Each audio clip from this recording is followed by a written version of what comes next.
Pause na ay. Pause na ay. Go. Isa ba magpalang hapon sa inyong lahat? Inanayaan mo ang lahat ng tumayo para sa panalangin na pangungunahan ng Unified Mary. Amen. Sige, magsiupo ng lahat. So, bago natin simula ng formal na talakayan, ay magkakaroon muna tayo ng pagbabalik-aral. Ano nga ba ang talakay ng nakarami mo? Mary. Wala. Meron pang mali sa pangalawa. So, binibining ang mugis.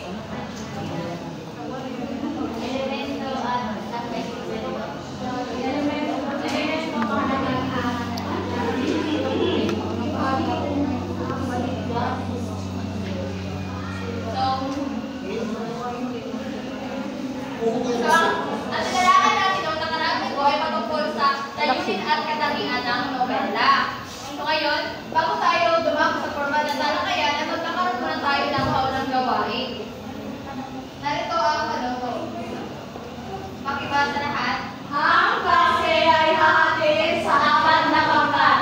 Ang bawat grupo ay binigyan ng bond paper upang doon nasulat ang tamang sagot. Night ako sa screen. Paunahan ang pagtaas ng sagot. Ang unang makataas ang binigyan ng puso. So hindi ko na lang kayo papangatin. So italan na lang yung kamay nyo kung meron kayo na po. So, una, Claire, Kapilan. Ito po ay kasaysayan. Tumpa.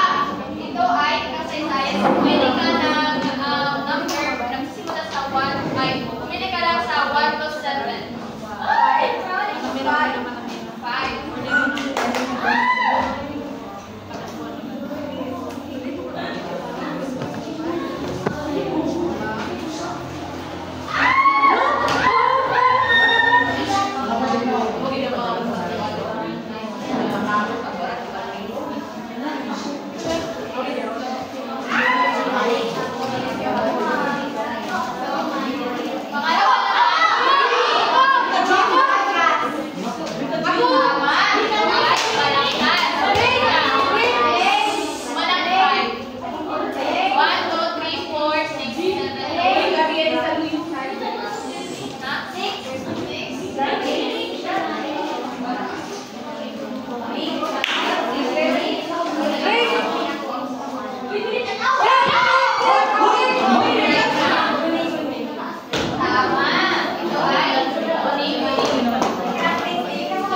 Magpalit.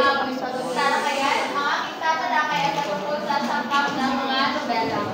So, ang una ay nobela. Ang nobela, ito ay isang mahabang kwento na binubuo o hinahati-hati sa maraming kabanata. At ang nobela, ito ay tumatalakay sa mga buhay ng mga tao or sa mga pangyayari sa ating lipunan.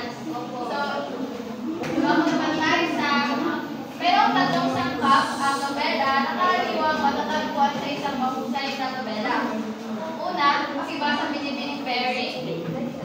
Ang nobela ay isang paglalarawan ay isang kapaniparabing na masigsayang aklat sa mga babasa upang basahin ang Bible. At mabigay ka ng iyong ang pagkakaunawa. Siguro dito, ang nobela daw, ito yung paglalarawan sa buhay ng tauhan na nakapaloob sa isang kwento. O dito ay nakakakit tayo sa mga kasaysayan na nakikita natin kung nababasa natin sa nobela. Tama. So, pakipili ng number. 1, 2, 3. Gawin yung 1, 2, ay 2, 3. So, pangalawa naman ay isang pag-aaral. So,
hanggang sa matapos. Sa pananagumpay, isang lakas laban sa kapwa-lakas, malimit na may mga patulong na kasusulan ang palangkas ng isang nobela na ang bawat isa'y tumutulong sa paghahatid sa tunay na kawakasan. So, ang nobela ay isang mahabang salaysay ng mahabang istorya na binubuo ng mga kabanata. Mahalagang may alam-alam ang palangkas sa pagkatiko ang sundalito ng istorya na kung saan kapag hindi ito na magkaroon ng pagkakasunod o tamang pagkakasunod ay maaaring malinis ang ating mga mambabasa at hindi na natin maipapaliwanag ang totoong layunin ng ating paggawa ng nobela.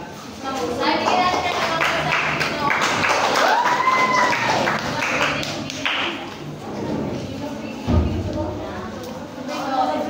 Dumako naman tayo dito sa pangalawa. Paglalarawan ng pagkatao. Ang lalong mahusay na nobela ay naglalarawan ng pagkatao. Ito'y ginagawa nila sa isang paraang buhay-buhay. Kaya parang ang mga tunay na tauhan ang kinakaharap natin habang binabasa ang nobela. So dito, sa nobela, dito nilalarawan ang pagkatao ng isang tauhan na kung saan ang magbabasa ay habang binabasa niya ang kwento ng nobela ay parang naisip niya na siya yung tauhan o siya yung nagdadala ng bida doon sa ang kwento ng kanyang binabasa. So dumako naman tayo sa dito pakibasa Miss Kim, di ba? At magbigay ka ng iyong Sa isang mahusay na nobela, ang mga tauhan ay hindi pinapagalaw ng mayakma. Ang mga kilos nila ay siyang mga kilos na hinihingi ng